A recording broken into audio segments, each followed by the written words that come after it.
The Lost Christmas Truce of 1915.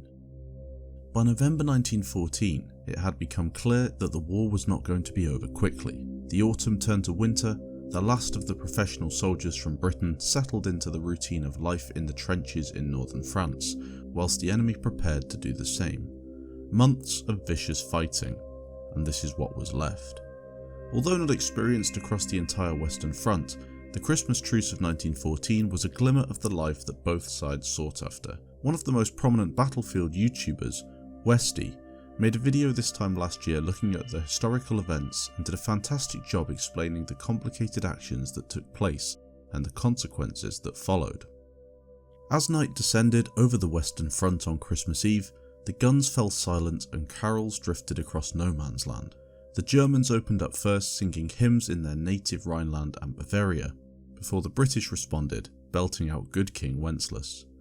On Christmas Day, the soldiers emerged from the trenches and met in no man's land, shaking hands and exchanging gifts. There were even football matches, a stark change from the gunfire and loss of life that took place in the same position merely days before. This is of course a story that we are all familiar with. The time in which these events took place, though, are still slightly misunderstood. Yes, there was a Christmas truce in 1914, yet a year later, there was another. A truce that was suppressed in its entirety, a final act of defiance and humanity whitewashed from history. There has of course been anecdotal evidence in the past, however in 2015, concrete evidence was uncovered, showing that the events 100 years previous were almost as spectacular as the ones from 1914. The evidence in question is a diary. Private Robert Keating's, a soldier that enlisted whilst underage, wrote a diary that provided hourly accounts of the events that occurred over the Christmas period in 1915. His account explains how a ceasefire was held by some men despite clear orders from the officers, and this information clearly contradicts reports from the time that say the second truce never took place. The order went along the lines in December 1915, almost immediately after the controversial General Sir Douglas Haig became Commander-in-Chief of the British Expeditionary Force. This was to be no repeat of the unauthorised truce of 1914, soldiers were warned. Nothing of the kind is to be allowed this year. The Germans, meanwhile, were told any fraternising with the enemy would result in execution. It had been a brutal year. The disaster of Gallipoli, the first Zeppelin raids on Britain, the first use of poison gas, and a worsening stalemate across the Western Front. With ever more British recruits swelling the ranks of the army, senior commanders were concerned the men should become battle-hardened quickly and not get involved in a ceasefire with the enemy that they were being told to kill. Something that stimulated these conversations, and in some cases ceasefires between the troops, was the distance between each side. Trench warfare was a major part of World War I, and Battlefield 1 has not even come close to replicating that. This is no fault of the games. Reproducing those events would be near impossible. Forces attacked, counter-attacked and defended relatively permanent systems of trenches dug into the ground, and ground could only be made up once the opposing trench had been cleared.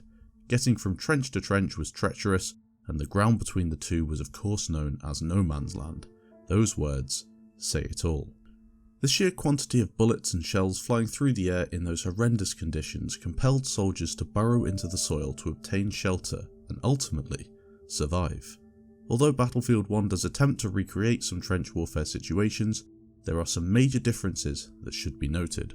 Firstly, trench systems consist of 2, 3, 4 or more trench lines running parallel to one another and being at least 1 mile in depth.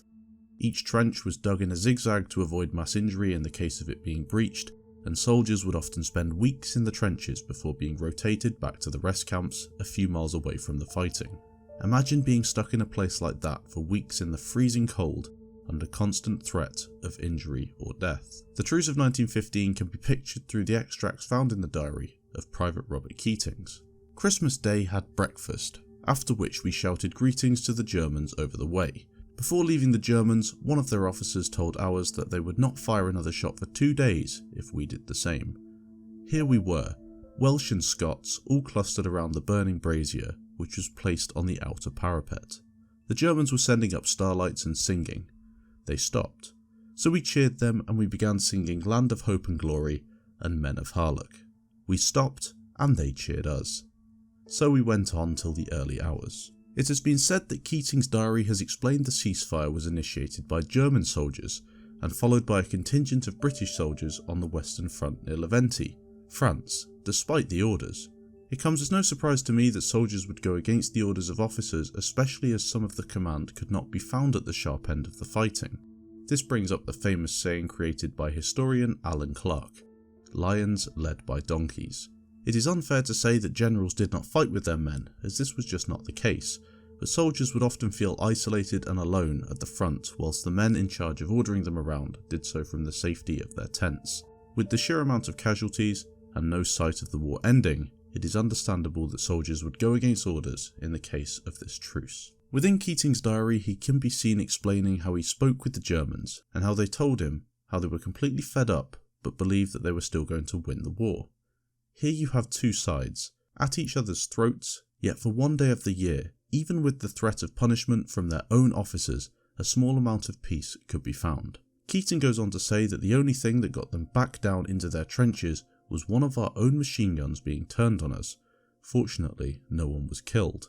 At some point mid-morning, Brigadier General Lord Henry Seymour, the commander of 2 Guards Brigade, came spluttering up the line threatening court-martials and shouting to his men, "You came here to fight the Hun, not make friends with them." The British 18-pounders erupted on cue and the men raced back to their trenches. Keating recorded that even after this threat, the two sides were back making peace in no man's land later on Christmas night. This discovery of Keating's diary also proves that the information given by Private Bertie Felstead during an interview in 2001 was correct. Felstead was 106 years old in 2001 and died shortly after the interviews as the last surviving member of the Christmas Truce. He also spoke anecdotally of the football match and the last ceasefire between enemy lines. Christmas 1915, 102 years ago, the second and last time a brief period of peace was found within that brutal war.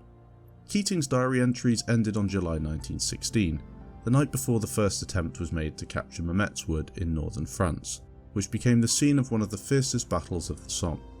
100 years passed before his words could prove that the Christmas Truce of 1914 was not the last, despite the High Command attempting to make it that way, and albeit short-lived, another truce could be seen in place along the front a year later.